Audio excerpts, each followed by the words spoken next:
Good morning, everyone. Welcome to the Governor Talk on navigating policies during the times of great uncertainties. Before we get started, please silence your phone and other devices. Please raise your hand, introduce yourself, and stand up and keep your question brief, because we will have a Q&A session at the end. So now let's welcome our moderator, Krishna, and our speaker, Mr. Ravi Menon. Thank you.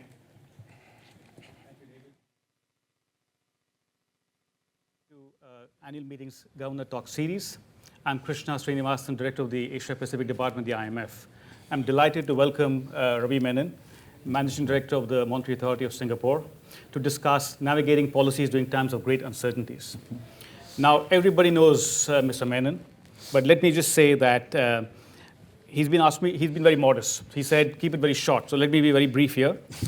Ravi has been the head of the Monetary Authority of Singapore since April 2011. He chairs a network of central banks and supervisors of greening the financial system, and is also a member of the Financial Stability Board Steering Committee. Thank you for being with us here. Thank you, Krishna, for having me here. And Managing Director, we would like to focus our discussion today on three topics. One is on, given the confluence of shocks we're facing today, the macroeconomic implication of these and the challenges for policymakers. The next is on climate, on how do we transition to climate change and related to that on financing of climate finance and transition finance. So let's start with the first issue, which is, we see a confluence of shocks. We had the pandemic, which is still not behind us. Then we had Russia's invasion of Ukraine. And finally, now we have a cost of living crisis. What do these confluence of shocks imply for macroeconomic outcomes in the region and more globally? And what challenges do policymakers face, which is different to what they were facing in previous crises? Yes. I think, Krishna, you've already touched on the key shocks that the global economy is being subject to now. And obviously, we're seeing a surge in inflation, which central banks are trying very hard to contain. What is unusual about this instance is that inflation is being caused by both supply and demand factors. Several economies have excess demand that needs to be worked off. What was really underestimated, and it's really no one's fault, it could not have been otherwise, is the strength of pent-up demand following the COVID period and the lockdowns. That strength of pent-up demand on the back of highly accommodative monetary and fiscal policies has led to very strong demand against supply constraints and dislocations and disruptions. First, the continued lingering effects of the pandemic and, of course, the Ukraine-Russia war.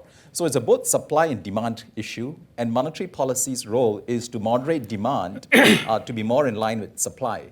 It would help if governments also play their role in trying to boost supply, keeping markets open and not giving in to the temptation of imposing restrictions, export restrictions and so on of critical goods, and working hard at those supply chains to open them up further. Then I think you will have a better balance. But I think looking beyond the current conjuncture, if you're asking about challenges, I do think the era of cheap money, cheap energy, and cheap labor is over. We are, I think, facing a discontinuity and a period that is going to be a bit different from what we've seen before, which is abundant money, abundant growth, and so on. Interest rates will probably settle after this bout of inflation. Interest rates are likely to settle at a higher rate than they were before in the last 10 years. Energy prices don't seem like they are going back to the status quo ante. Now, there's something also going on in labor markets which we do not fully understand. The strains and the constraints on labor supply, how much of that is cyclical and the aftershocks of the COVID pandemic? How much of that is a structural change reflecting deeper changes in behaviors, right? And many countries are facing this reduction in labor force participation rates, reduction in flows of non-resident labor. Some of that is recovering and reversing, but it doesn't seem that it's going to go back to pre-COVID days. So there's something going on in labor markets, which is why I think the era of cheap money, cheap energy, and cheap labor is over. And that means central banks have now the task of adjusting to a new norm in inflationary pressures. I also do think that the current bout of inflation should be contained with the kind of monetary policy tightening that's been taking place. But the key question is, where will inflation settle in 2023, 2024, 2025? My suspicion is that it could be at a slightly higher level than before for a variety of reasons. As I said, labor supply, energy shocks, food supply shocks. Climate change is creating disruptions to food supply in a more frequent manner, more intense manner, and this will have its own effects. Very interesting. One follow-up question on that. Do you see the risk of fragmentation being another element here, which it kind of leads to price changes which are going to be more permanent, and similarly scarring from the pandemic? How do you see that playing into the equation? You raised very important issues there, but do these factors also come into play here? Yeah, scarring from the pandemic, I touched on briefly when I talked about labor supply. Right. There are, and this is something we all need to study very carefully. Has something changed fundamentally in the labor-leisure trade-off considerations of people, people's preferences for where they want to work locationally, and all this has implications on labor supply and economic outcomes. The effect of climate change is also not insignificant. You just take semiconductors. There's a shortage of chips globally, and this is imparting its own inflationary pressures on top of food and energy.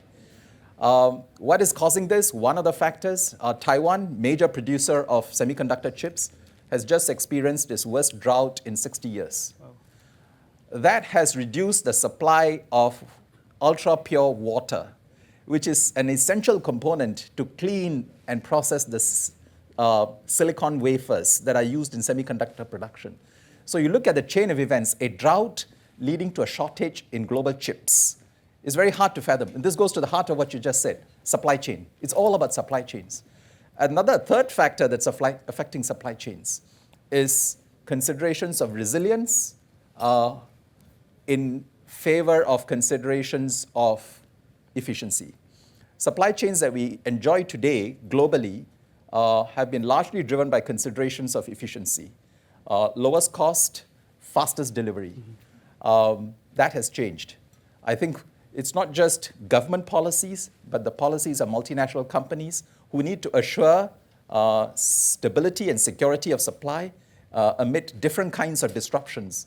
And people are playing out contingencies and seeing how they need to reconfigure the supply chains. This must mean less emphasis on efficiency and more on resilience, which must mean higher prices. Now, this is likely not to be a once-off effect because these reconfigurations take time, and over a period of years, you have a repeated series of small price effects, which could add up to something more underlying by way of higher inflation. Thank you. So, MD Menon, you talked about climate change. As a central banker and supervisor, how do you see climate change affecting the twin mandates of price stability and financial stability for central banks? And how should they respond to this? Yes. Climate change is the mother of all supply shocks.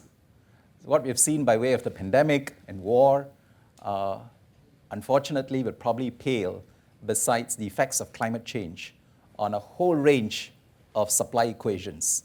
And so it is of vital importance to not just governments, but also to central banks, because that has implications for macro stability and financial stability. If repeated food shortages of the sort that we are seeing due to climate change are going to become a permanent part of the landscape, and that in turn is going to permeate through a broader range of price effects, that's something that cannot be ignored, and central banks need to be cognizant of that. Second, the climate transition that is necessary and of absolute criticality and which is underway, at least in the short term, would also probably impart inflationary pressures. You've heard of greenflation. The minerals, components required for electric vehicles, required for renewable energy and renewable technologies and clean technologies, those are in short supply. And as the energy transition gathers pace towards cleaner, lower emissions, we're going to see greater demand for these components. Just as an example, a solar farm or a wind farm requires 6 times more copper than a fossil fuel plant. Now, where is that copper going to come from? Batteries require high amounts of lithium. So you have a whole range of minerals and components that are going to be in great demand because of the energy transition. And that would create shortages of the sort we have seen before in other instances. And that would also probably have an inflationary effect, which we need to be cognizant of. So I think on the macroeconomic front, we are looking at, and goes back to a point I made earlier, a period of slightly higher inflation and more volatile inflation because of these transitions.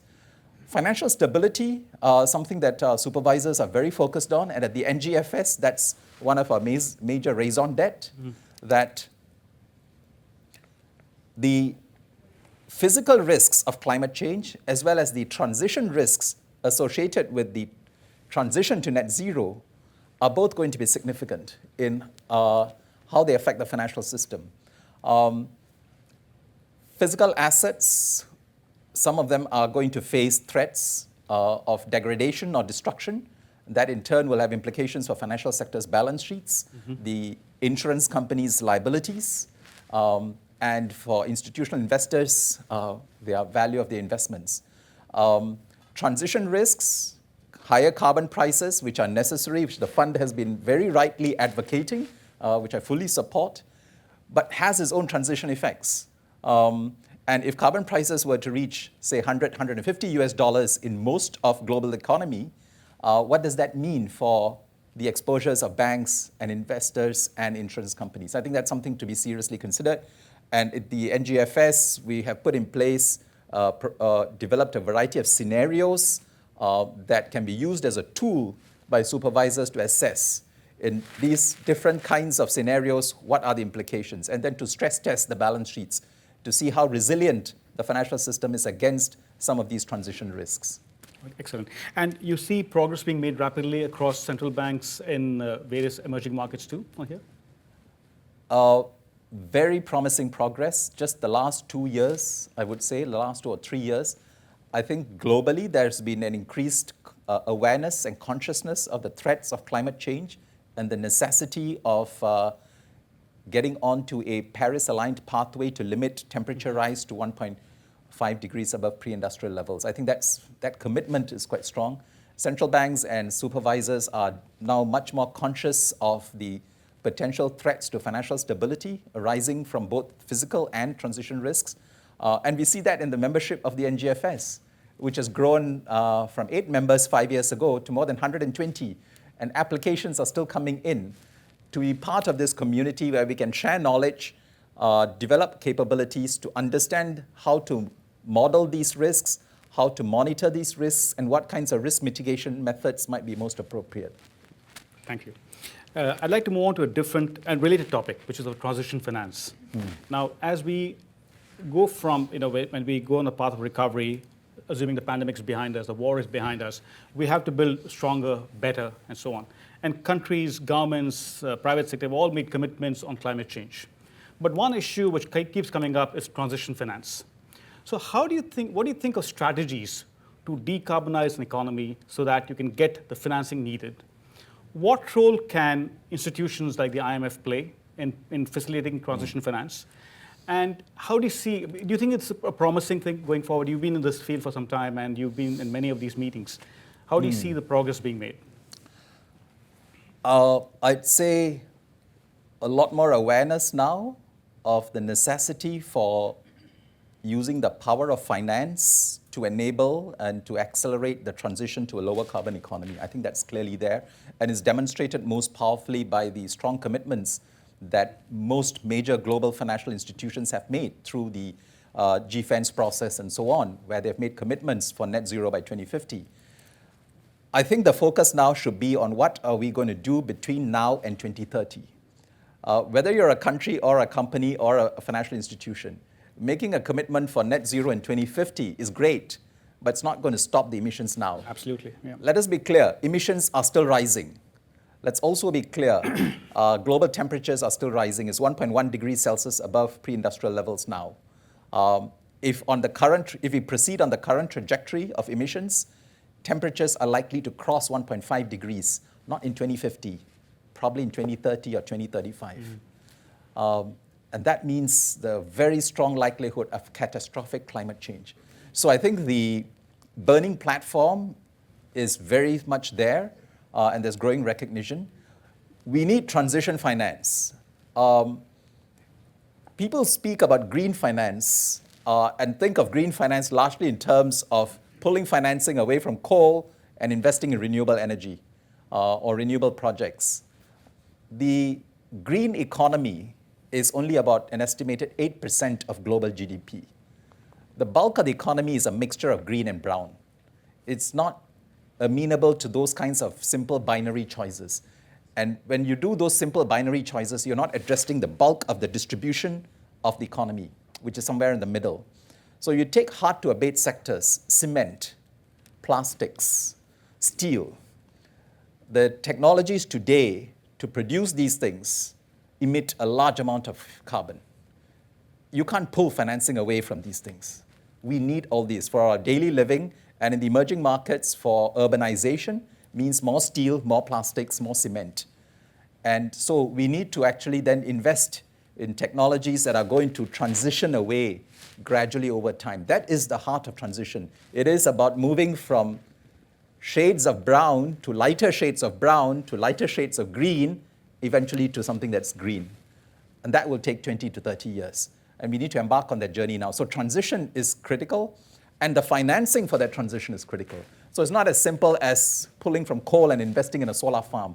It is about investing in an industrial activity or a building and construction activity and seeing how you can nudge towards lower emission targets over a period of time, which brings me to the importance of transition plans. Every major global MNC and financial institution ought to have a transition plan. 2030, what are the targets? What are the measures that need to be taken? 2040 and 2050 net zero.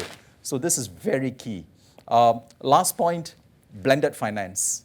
The financing that's required to bring about this transition is available in dollar terms, but it is not coming forth. So you need a much stronger public-private partnership to marshal these resources. Public capital to act as catalytic capital, to bring in multiples of private capital. Now, this is an area where the fund has done some good work, and I think we should take it seriously and build on from there. The NGFS is working very closely with the fund on this and has launched a blended finance initiative, which we want to take further with the cooperation of multilateral development banks, national governments, and the financial industry, working in concert to see how we can come up with financing structures that make it worthwhile for financial institutions who are answerable to their shareholders and delivering a return, how they can make it amenable for them, as well as for the public institutions and multilateral development banks. And I would add philanthropic sources of capital, which can also be a powerful source of catalytic capital. Thank you, MD Menon. At this point in time, I'd like to open up the floor for any questions. We have some time. Please raise your hand if you have a question. Otherwise, I'll start asking questions, and you don't want that. Any questions?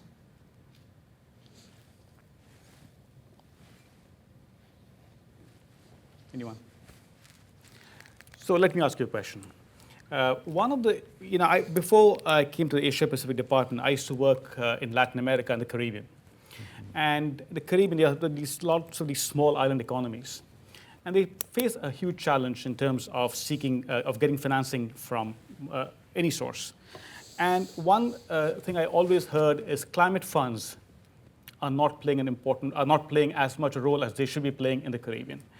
And so the feeling I got was that there was a problem accessing these funds. How do you see climate funds playing a bigger role going forward, and how can you facilitate that? Yes. I think in some of these economies, you need a mixture of transition finance to mitigate and lower emissions. But equally, I think, given their vulnerabilities, you need resilience finance and adaptation finance. I think you can't escape the fact that there will be some sea level rise that is going to put some of these countries at some risk. And I think they need adaptation finance to strengthen, bolster their defenses against these things. be it a flood, likelihood of floods or droughts or sea level rise or scorching temperatures, whether something can be done about it. This would, I think, require much more public capital than private capital because unlike emissions reducing technologies for which there is a return which may not be high now, but you know the prospective return will be high in future, that is an easier problem to address for private capital. But here, I think it's largely in the nature of a public good. But this is also one of the issues that we're thinking very hard about. Is there not a role for private capital to also come in here, where the value generated from these defensive measures can be monetized into a stream of return, be it through carbon credits or something? We need to give a lot more thought to adaptation finance and resilience finance. And I think you're quite right. The pledges made by the advanced economies for developing countries' adaptation needs, the 100 billion per year, that needs to be urgently activated. That money has not flown yet. And I think if with each passing year, it is getting more and more risky for these countries, we need to get that flow. And then see how we can also get private capital to come in to support some of these infrastructure developments as necessary for defense. In fact, in that context, let me just say that we at the IMF, we have a new facility, and the Resilience and Sustainability Trust, which is geared towards providing financing for countries embarking on transformational changes, including climate change. And we have a few countries which are seeking to access this facility to address climate change. So at this point in time, you have a question. Yes, 2 questions there.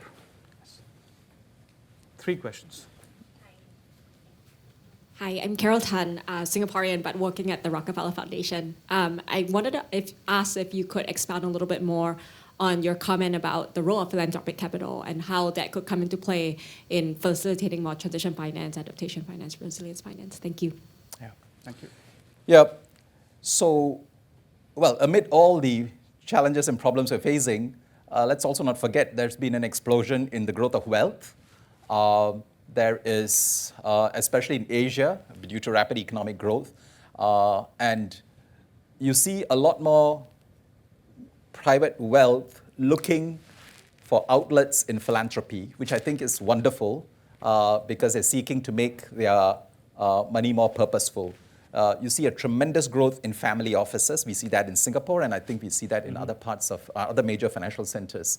And a greater desire to use that philanthropy for the environment, for protecting the environment, for safeguarding the planet's future. But today, most of them are going, if I may say, like the monies from the multilateral development banks, directly into projects, where, of course, they can measure impact and see how and monitor progress. I think the smarter use of philanthropic capital is to use that as catalytic capital or concessional capital to draw in private capital. Because philanthropists are willing to give this money away. They're not going to seek a return, but they want to see an impact. How much emissions reductions has there been? How much poverty alleviation, or what other social SDG goals they have in mind? That being the case, the smarter thing is to put $1 of philanthropic capital to crowd in $5 more of bank capital and institutional investor capital, and maybe also the MDBs. Right. That is a much smarter and impactful way of using philanthropic money. And I would say the same argument applies for public capital. The multilateral development banks, they do need to relook at their capital policies to see how best they can use their balance sheets for outcomes in terms of emissions reduction and outcomes in terms of crowding in private capital. There's a question here. Henry Bolani. Excellent discussion as always. Singapore's always seen as a beacon of progress, hope, stability in a fairly uncertain region, unstable region. Now, when we're talking about these types of issues, typically climate change and so forth, greater uncertainty as we recognize, how can Singapore, specifically Singapore, lead the way in that particular region in terms of being able to push forward some of these challenging policies that we are looking at? So I'd be interested in your thoughts and comments. Well, I'm not sure about Singapore leading the way. We're a tiny country. We're actually smaller than the city of London in land area. That's a whole country. But You are right. We have some advantages in the sense that precisely because we are small and have no large stakes in many of these discussions, we can be seen as a neutral arbiter. And because we are a business and financial center in Asia, much of this facilitation can occur in Singapore. So we see ourselves mostly as a facilitator for action, as a mobilizer and as a convener of bringing the right parties together, which is why the fund has a strong presence in Singapore. The World Bank is there, the ADB, IFC, all the major global financial institutions are there.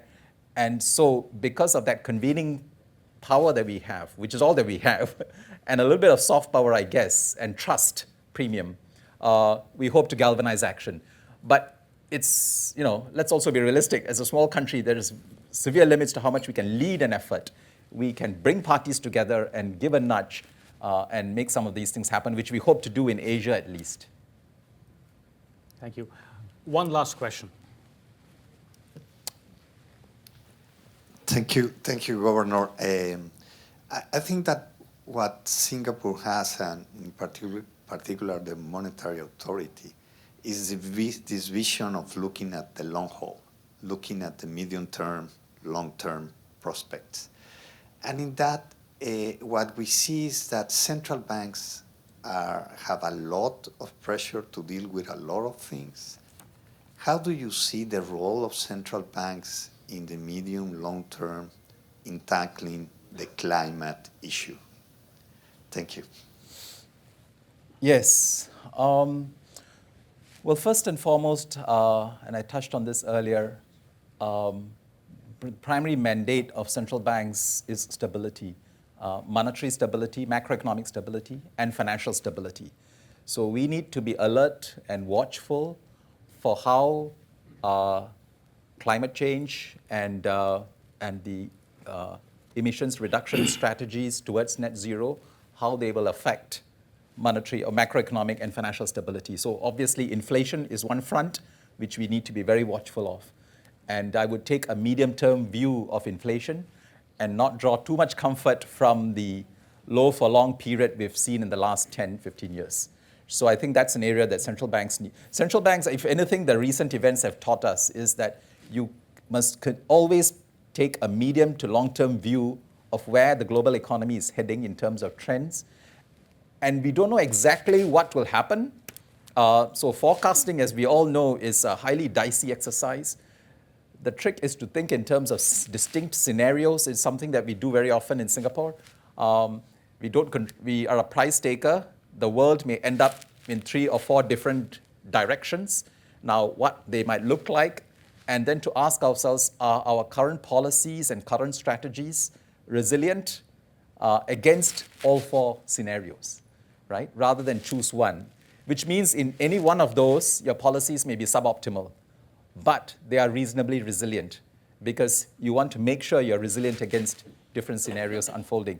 That applies to climate change, that applies to the global macro environment, including the geopolitical environment, which can also take very different forms, and we need to be prepared. I think bringing back a medium to long-term orientation in public policy is absolutely critical, absolutely critical. And today there is too much focus on the short term and the next quarter. And that needs to change. There are a variety of factors that are leading in that short-termism, and climate change is a classic example where the failure to take a long-term view has landed us in this current predicament. And to get out of it, we better start taking that long-term view and ask ourselves, what is the world going to look like? Or what is a green economy going to look like? Is my firm, is my financial institution, is my country well prepared for that future? And I think that focuses the mind and makes sure that we do the right things. MD Menon, Singapore may be a small country in size, but it's been a leader on many fronts, notably on climate change and things like that. And you have been an influential voice in this debate. Thank you so much. We can continue the discussion for a long time, but we are running out of time. Thank you so much for being with us today. Thank you, Krishna, and thank you, everyone. It's great.